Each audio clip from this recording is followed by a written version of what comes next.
Hello family, if you want to change your wire shells from drab to fab, please keep watching.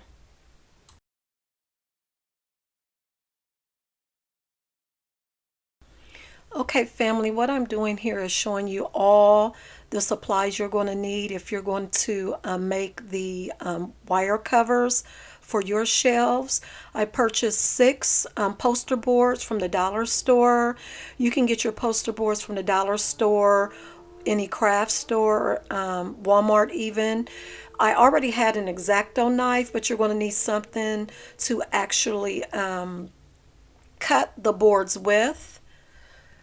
I purchased some Gorilla Glue. You can use any type of glue you would want, but make sure it's a glue that has a very strong hold. You're going to need either a pen or a pencil so that you can draw your lines and do your measurements with. You're going to also need some measuring tape because you're going to need to measure your shelves. And I also purchased some contact paper because I wanted my shelving to look nice. And of course, I purchased this from Walmart for $4.97. And they had a lot of different styles that you could choose from as well.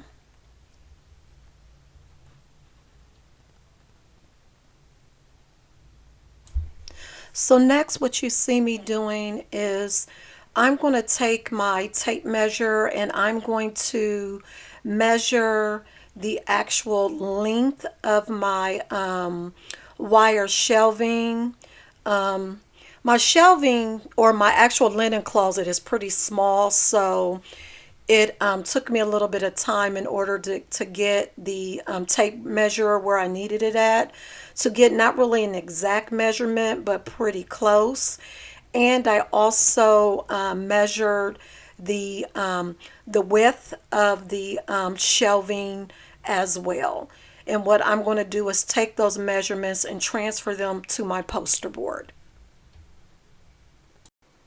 Now here I am just wiping down the wire to get rid of any dust or anything like that.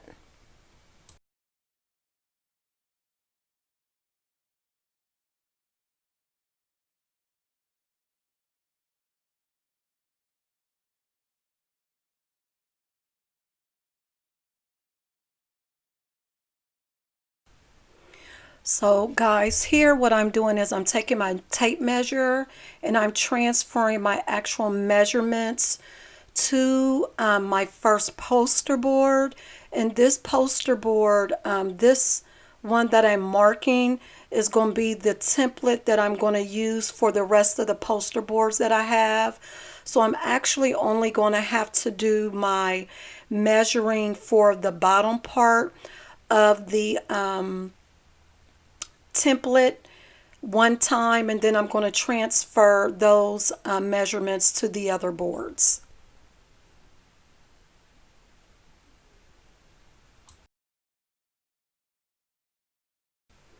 So here what I'm doing is that is a leveler, but I needed a straight edge so I could have a straight line going across the poster board.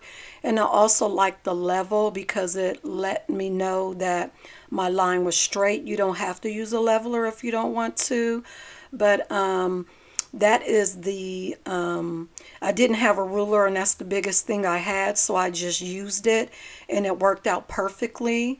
But what I'm doing now is I'm drawing the line for the length of the shelf, and now I'm drawing the line for the width of the shelf. And you'll see what I mean in a minute when I say I'm using this first board as my template for the other boards.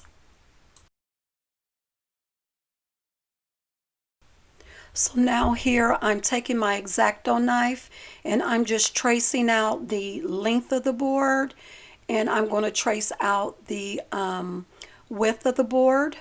And as you can see, the Exacto knife is pretty sharp. It's actually pushing through the back of the board, and it's going to just pop right out. And that is my template that I'm going to use.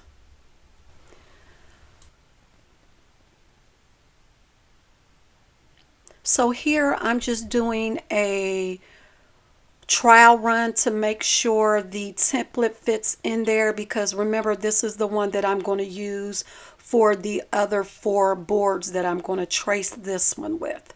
And as you can see, it fits perfectly and it lays pretty straight as well. Now guys, this is my template board and I'm going to use this board to cut the other 4 boards out with. Now that extra piece is what we're going to focus on now. We're going to cut out the actual face part that is going to adhere to the board. I'm not going to show myself tracing the template for the other 4 boards because you get the gist of it. I just didn't want to show me taping that. I only showed me taping the first one so you guys would know what to do. But here what I am doing is I am transferring my measurements for the front part of the board, and you'll see what I mean by front part in a minute. I really didn't know what to call it, but it's going to cover the front part of the wiring inside of my linen closet. So here I am doing the exact same thing I did with the larger board. I'm just using my Exacto knife to cut along the length of the board until I get my template.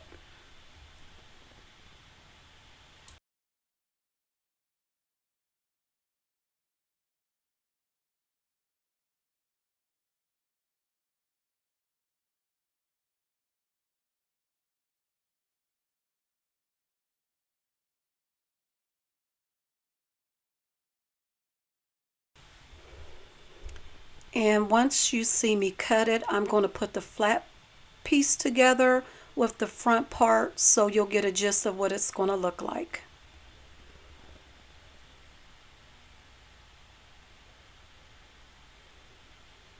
Just like that. And now I have all of my 5 front pieces that I need. And I have my 5 boards that I need in order to make the shelves. Next, we're going to put the contact paper on.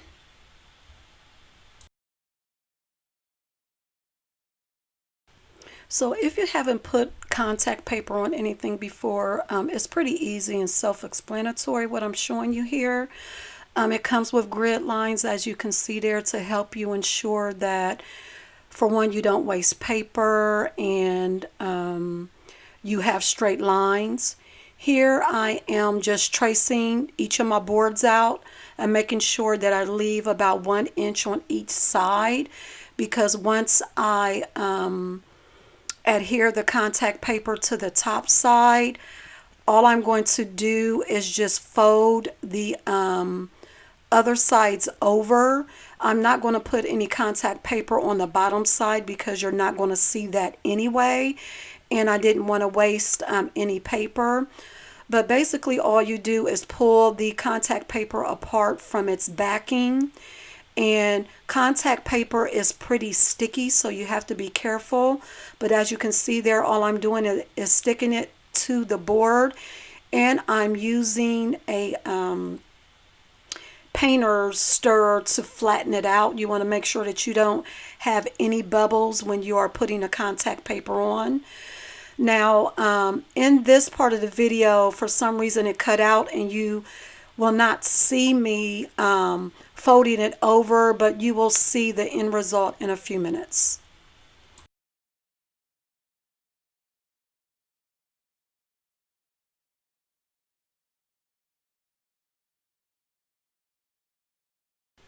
So here, family, you see all 5 of my boards completed with the contact paper applied to them.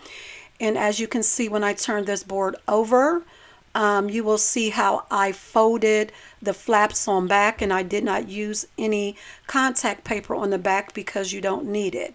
Now we're going to take these extra strips of paper and apply those to the small boards that we created. And I'm just going to do the same exact process, but I'm not going to show it to you.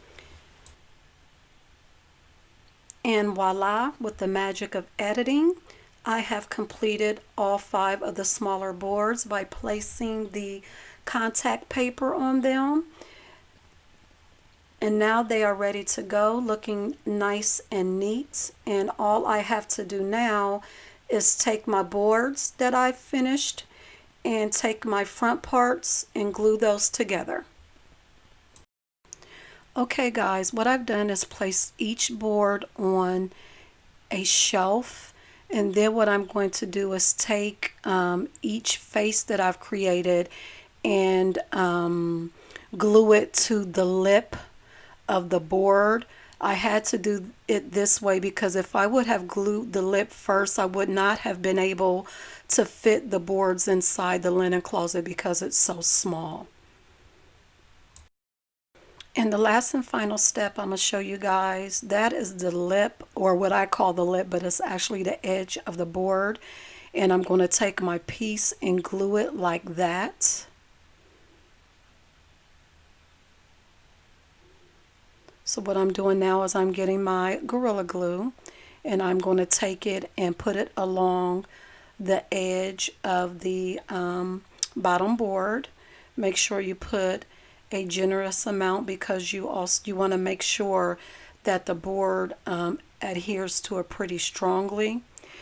Now you can also, once you get the lip on there, once it's dried, take some clear tape and tape it along the edge as well, just for some added security. But mine's the Gorilla Glue is pretty good, and it was pretty strong, and it's pretty sturdy, so I really didn't have to do that.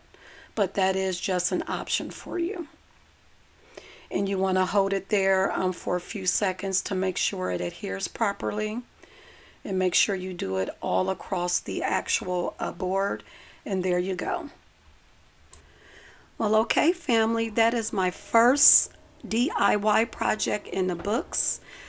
Please be on the lookout for part 2 of my linen closet transformation, where I show you how I organize and declutter this closet using dollar store items.